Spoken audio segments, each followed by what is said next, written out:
For as long as I can remember, I felt like I wasn't enough. My parents never said it outright, but they didn't have to. The look in their eyes when I was born, hoping for a boy, said it all. When my sister Laura came along 4 years later, the truth was undeniable. I was Mary, their firstborn daughter, and I wasn't what they had wanted. I once overheard Mom telling Dad, maybe the next one will be a boy, after Laura's birth, but there would be no next one. Complications during Laura's delivery meant Mom couldn't have more children. Their dream of a son vanished, replaced by the hope that one day their daughters might give them grandsons instead.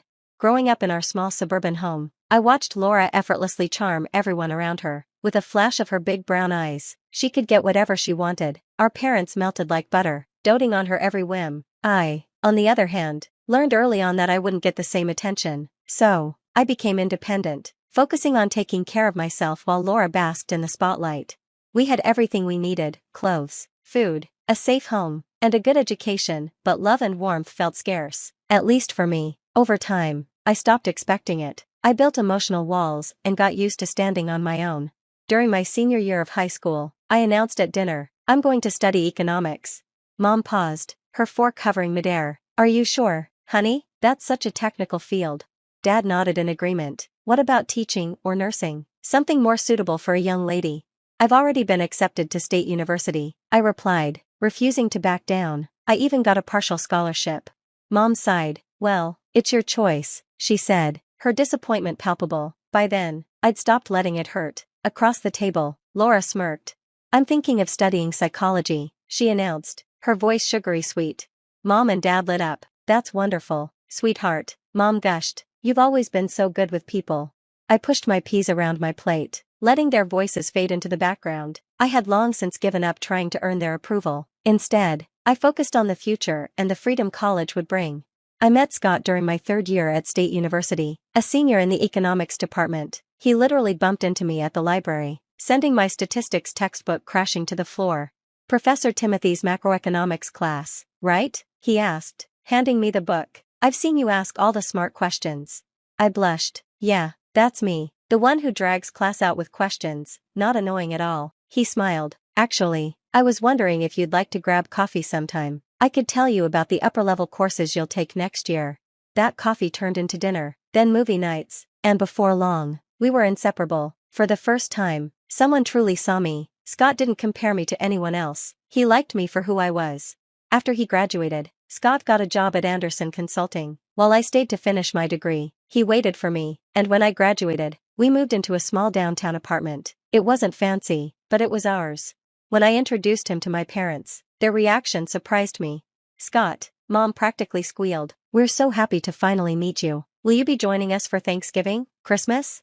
Dad clapped him on the shoulder. Son, we've heard so much about you. Tell me about your job. Mary says you're in finance. The word son hit me like a brick. Of course, they were thrilled. They were finally getting the son they'd always wanted. Even if it was through marriage, they showered Scott with attention, asking about his career, his future plans, and when he might want to settle down. Meanwhile, Laura sat in the corner, glaring daggers. Still single and living at home, she couldn't stand that. For once, I had something she didn't.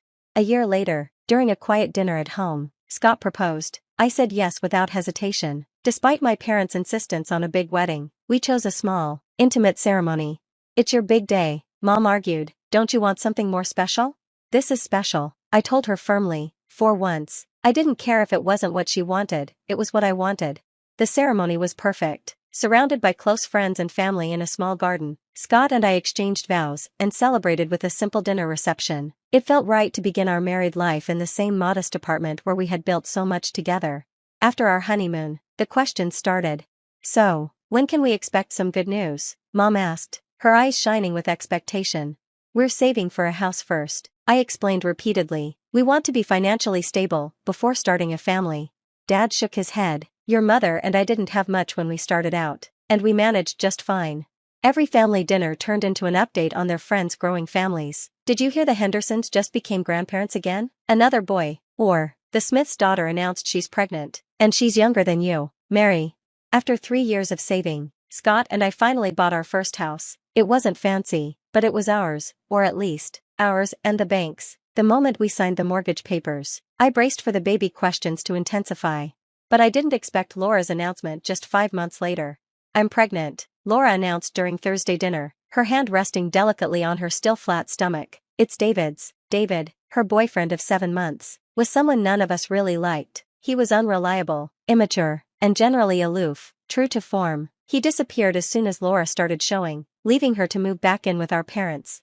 But instead of treating the situation as a scandal or a source of shame, my parents embraced it. They transformed their home into a shrine for their future grandchild. When little Angela was born, you'd think she was royalty. Laura's old room became a fully furnished nursery, stocked with every baby item imaginable. My parents practically rearranged their entire lives to help raise her.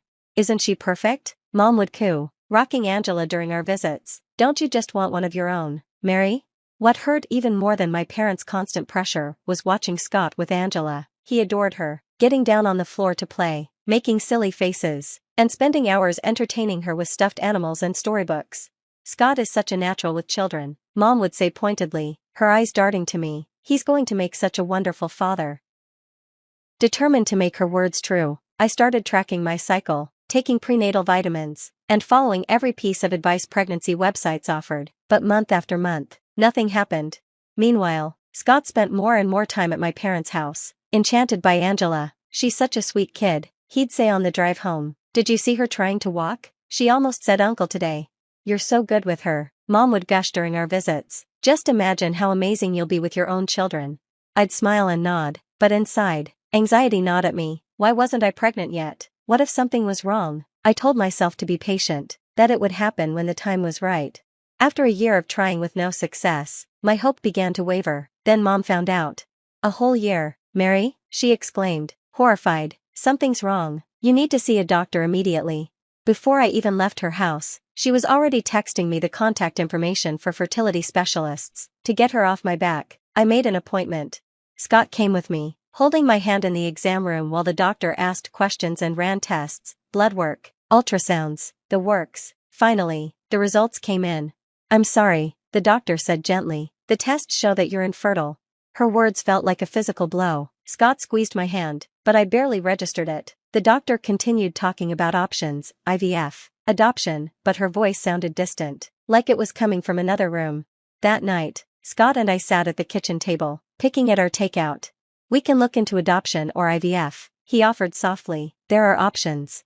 I nodded, but I felt hollow. How could I tell my family? How would they react? I decided to rip off the band-aid during our next family dinner. Mom, Dad, I began during a quiet moment. I need to tell you something. All eyes turned to me as I took a deep breath. I saw a specialist. I can't have children. I'm infertile. The silence that followed was suffocating. Mom's face twisted with disgust. Infertile, she repeated, nearly spitting the word. What kind of woman can't do the one thing she's supposed to do? Dad wouldn't even look at me. An empty vessel, he muttered. Just a useless flower.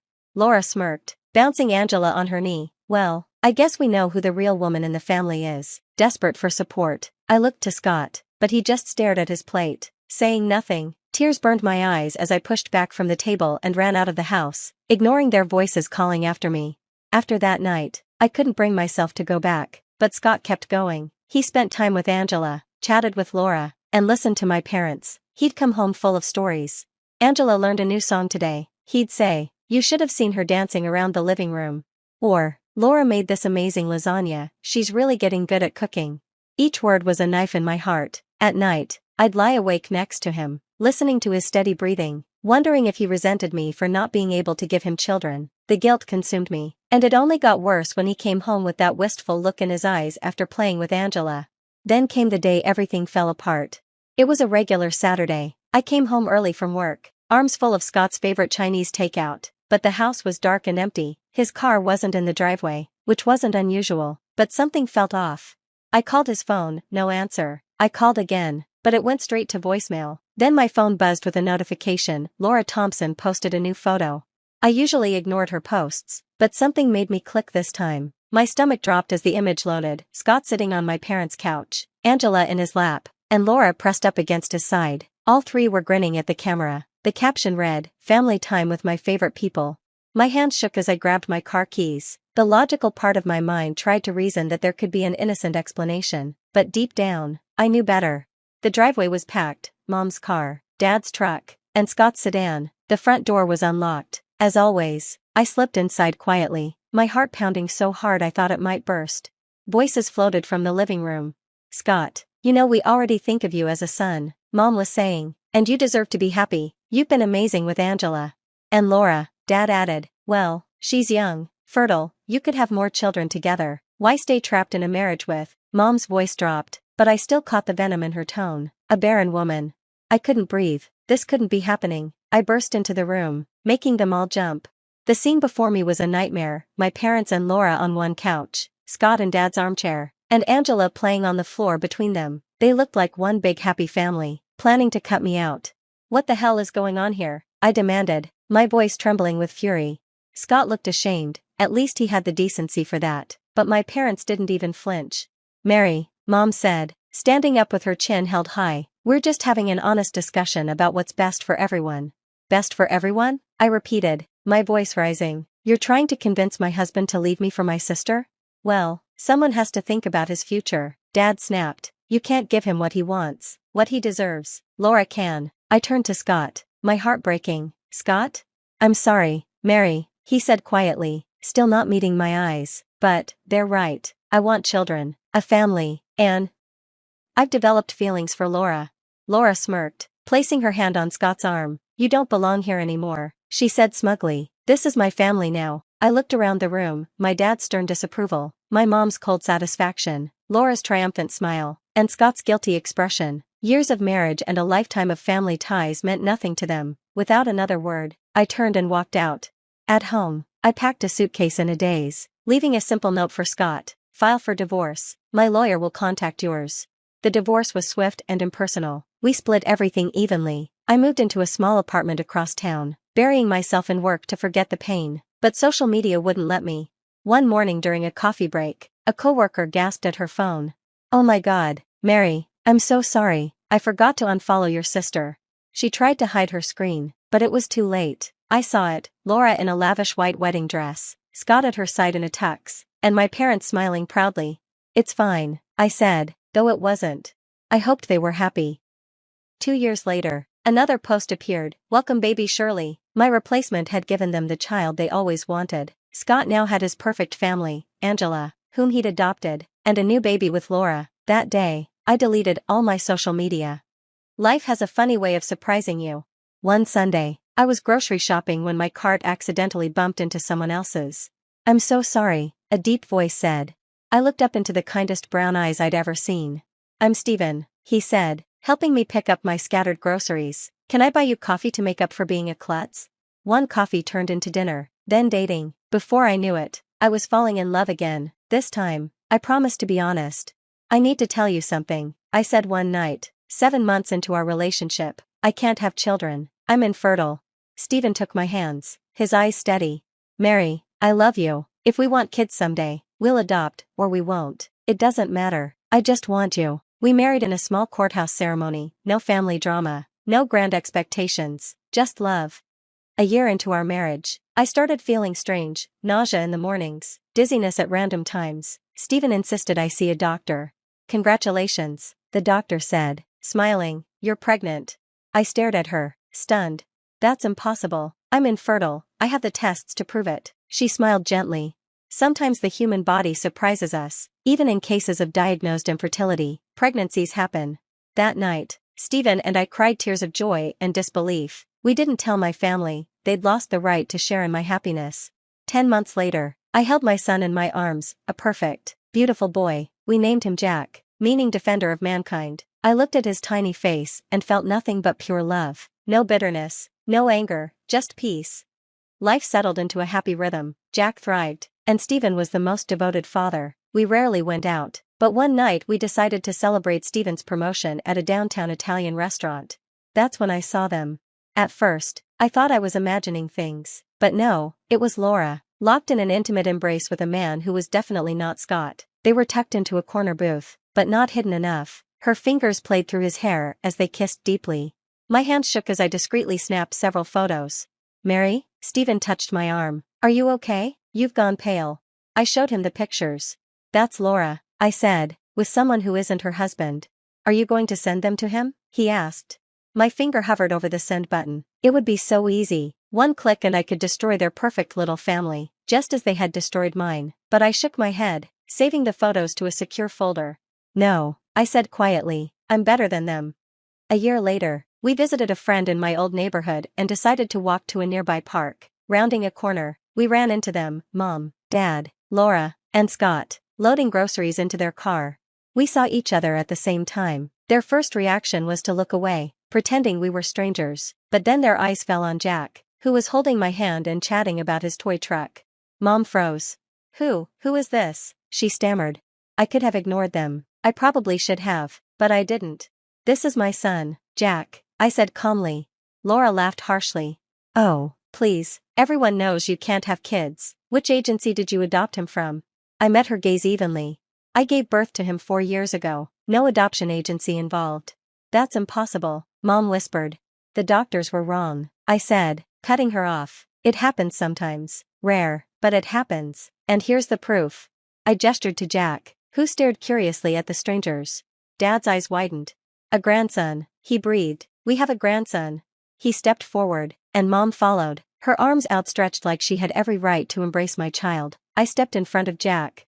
No, I said firmly, you don't get to do this. You threw me away like garbage. You lost the right to be in my life, or his. Laura's face turned red as she saw their attention shift to Jack. Oh, get over yourself, Mary, she spat. So you popped out one kid. Big deal. I still won. I got your husband. Gave him a real family. Face it, I'm better than you'll ever be. Calmly, I pulled out my phone. Speaking of family, Laura, why don't you tell everyone about your extracurricular activities? Her face blanched. What are you talking about? Scott asked, narrowing his eyes. I held out my phone, showing him the photos. Here's your loving wife with someone else, I said. Scott's face darkened as he grabbed the phone. Mom and Dad crowded around, their mouths falling open.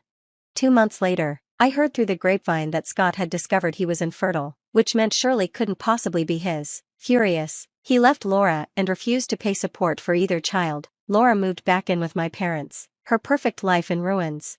They tried to reach out to me after that.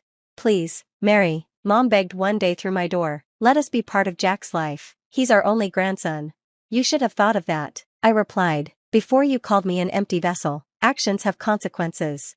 Stephen stood beside me. Family isn't about DNA, he said later as we watched Jack build with his blocks. It's about love, respect, and loyalty. Looking at my little family, I knew he was right. We had everything we needed. The family I built was the one I was meant to have. And I wouldn't trade it for the world.